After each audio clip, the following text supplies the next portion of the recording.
Yang dipanggil apa? Abang kan? Abang. Boleh gak itu? Nanti istri kamu asik panggil kamu abang, kamu suka apa kan? Macam respect bah itu kan? Ya, saya tidak tahu lah. Saya tidak tahu. Tapi saya rasa Tuhan itu macam keterlaluan sedikit, sebab saya orang modern kan. Yang 2 hari yang lalu saya katakan kalau Musa balik sebagai salah satu 2 saksi, mungkin tidak begitu sesuai. Sebab nanti dia tidak tahu itu AI. So kalau zaman dulu mungkin naik sedikit. So firman Tuhan harus contextualize. Kita hidup sebagai orang modern.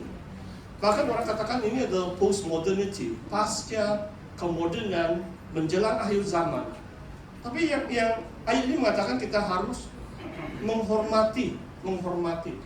Bagaimana kamu mau panggil dia darling kah, dia kah, honey kah? Wah, luar biasa. Honey itu macam bandu lah itu. Maksudnya itu mesra, kan? Mesra. Ya.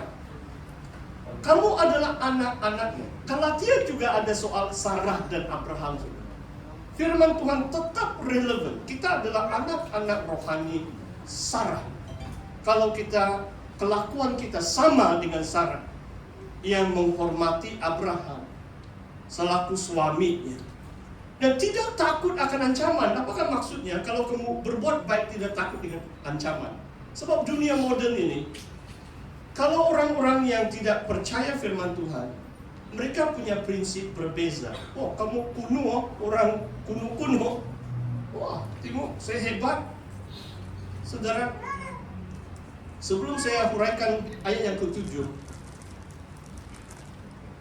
bagi saya kita diberi pilihan. 1 Korintus bab 7 ada satu ayat mengatakan ada juga orang yang diberi karunia bujang dan juga lebih selesa ataupun lebih bebas melayani Tuhan. Kalau wanita, kalau kamu tidak dapat melaksanakan firman Tuhan ini, senang saja yang masih bujang, jangan kawin. Kalau kawin, tunduk dengan suamimu. Efesus 5 sama juga.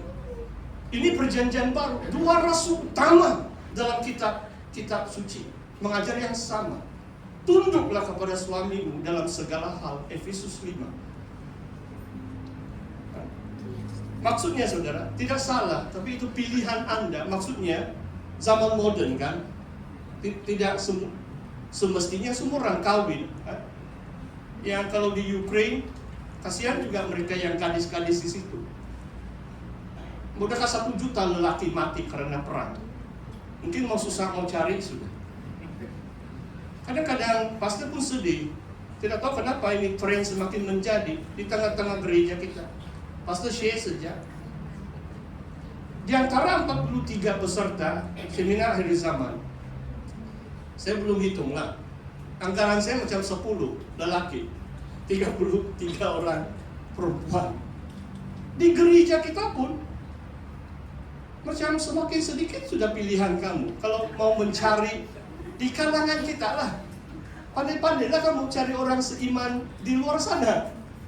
Nanti kamu berebut di sini, 5 orang berebut 1. Wah, si Kimi paling populer. Kita bawa Kimi. Ya, jadi Kimi orang baik. Dia pilih siapa yang dia suka. Dia bukan player. Haleluya, haleluya. Ya saudara, mari kita doakan. Nanti kita akan sampai bagaimana ada solusi mengenai hal ini. Sebab saya rasa adalah kegagalan keluarga untuk mendidik anak-anak lelaki mereka.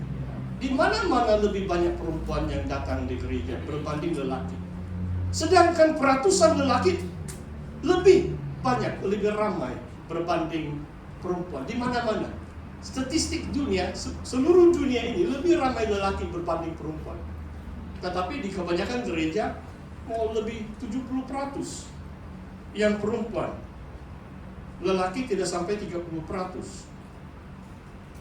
Ini satu tren yang agak serius dan kita harus doakan semuanya ini. Saudara, ayat 7. Demikian juga kamu, hai suami-suami, hiduplah bijaksana dengan istrimu. Kalau dalam Efesus 2 kali Paulus katakan, suami kasihilah istrimu. Mereka yang mengasihi istri mereka, mengasihi tubuh mereka sendiri. Rawatlah mereka dalam Efesus, tapi di sini hiduplah bijaksana. Apa maksudnya? Sebab kalau kaum wanita ini, mereka kaum yang lebih lemah, mungkin secara fisikal. Kadang-kadang kalau dunia modern, jangan kamu rasa tersandung kalau di sini firman Tuhan mengatakan kamu lebih lemah. Lebih lemah secara fisikal saja. Kan? Itu kenyataan kan? Macam di US lah. One of the cultural wars now, perang budaya di US. Ucapan pertama waktu Presiden Donald Trump mengangkat sumpah, dia katakan di US di bawah pemerintahan saya hanya 2 jantina, male and female. So di situ masih ada beberapa negeri yang liberal, mengizinkan lelaki yang macam ganti sedikit jantina mereka pergi berenang lawan itu perempuan, kan? Main sukan lelaki itu, tapi jadi perempuan. Tapi mereka kuat macam lelaki, kan? Mana perempuan yang biological women itu boleh bersaing dengan lelaki biological man yang sudah change gender, tukar jantina, pergi main. Itu isu di antara isu yang sangat hangat di beberapa negara Eropa.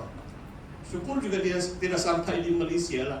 Maksudnya di sini saudara, kaum yang lebih lemah secara kenyataan, kalau 100 meter, saya rasa belum lagi ada perempuan yang mengalahkan untuk Usain Bolt atau juara-juara lelaki lah kan, sebab badan lelaki itu secara fisik. Tetapi dalam semua hal yang lain, wanita boleh mengatasi lelaki. Dalam semua hal yang lain.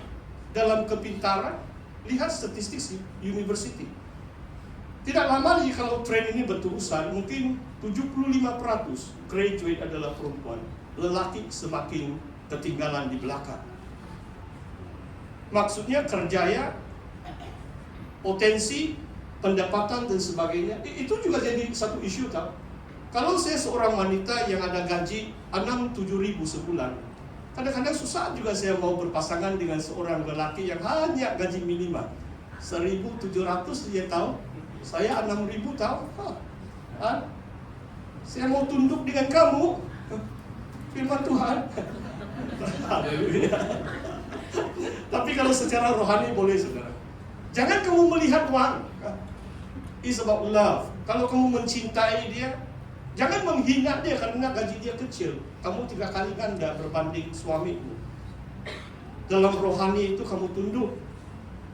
Bahkan kamu membantu. Kalau saya lihat keluarga saya sendiri, cukup aman juga. Ibu dan ayah saya. Dan kalau tentang keuangan pun, ibu saya yang jauh lebih banyak pendapatan karena dia begitu rajin memberi tuition waktu itu untuk memberi kami laluan masuk ke university. Saudara, lelaki harus bijaksana. Maksudnya kita harus menghormati istri kita sebagai teman pewaris, kasih karunia, yaitu kehidupan, supaya doamu jangan terhalang. Perhatikan saudara, salah satu alasan untuk hidup harmoni suami istri adalah supaya doa kita jangan terhalang. Kalau perselisihan, susah kita mau berdoa tau. Jangan izinkan amarahmu terbenam kan. Maksudnya sebelum matahari terbenam harus urus, saling memaafkan. Kalau kita masih marah dengan istri atau istri marah dengan suami, tidak mungkin doa-doa kita didengar oleh Tuhan. Kita harus bertenang, kita harus hidup secara harmoni di hadapan Tuhan. Saudara, sekarang saya mau lihat ini peranan ayah dan ibu. Saudara boleh baca juga, ada 12 ayat di Efesus 5. Pastor tidak sempat menguraikan hari ini. Mari kita lihat Ulangan. Ini tanggung jawab seorang ayah.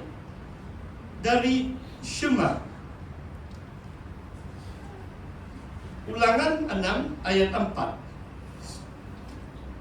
Sekarang saya bicara tentang peranan ibu dan bapa mendidik anak-anak. Okay. Dan saya percaya ini kunci kita memastikan khususnya anak-anak lelaki kita menjadi orang percaya. Mereka setia kepada Tuhan. Ada keseimbangan dalam segala hal. Saya mau baca Ulangan, kitab Ulangan bab 6 ayat 4. Dengarlah hai orang Israel, Tuhan itu Allah kita, Tuhan itu Esa. Yahweh Elohinu, Yahweh Eka. Perkataan Tuhan huruf besar itu adalah Yahweh. Yod, Hei, Vav, Hei.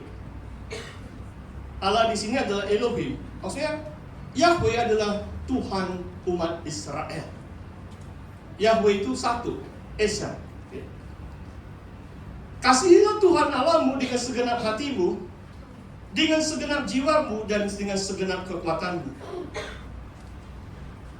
Ini adalah Shema, pengakuan iman, seperti yang kita selalu lafazkan, pengakuan iman rasuli. Ini secara singkat saja, ini pengakuan iman orang Israel. Setiap perayaan, setiap hari Sabat, mereka akan menghafal ayat ini. Mereka remind themselves, Tuhan adalah Allah mereka. Allah itu Esa. Dan mereka harus kasihi Tuhan Allahmu dengan segenap hatimu. Ini perintah utama yang Tuhan Yesus ajar. Petikan dari sini, dari ayat ini. Dengan segenap jiwamu, dengan segenap kekuatanmu. Apa yang kuperintahkan kepadamu pada hari ini, haruslah engkau perhatikan. Haruslah engkau mengajarkannya berulang-ulang kepada anak-anakmu. Perhatikan saudara. Setelah Shema, setelah perintah untuk mengasihi Tuhan, adalah perintah mendidik anak-anak kita. Ini khususnya untuk laki-laki, untuk bapak-bapak, untuk suami-suami.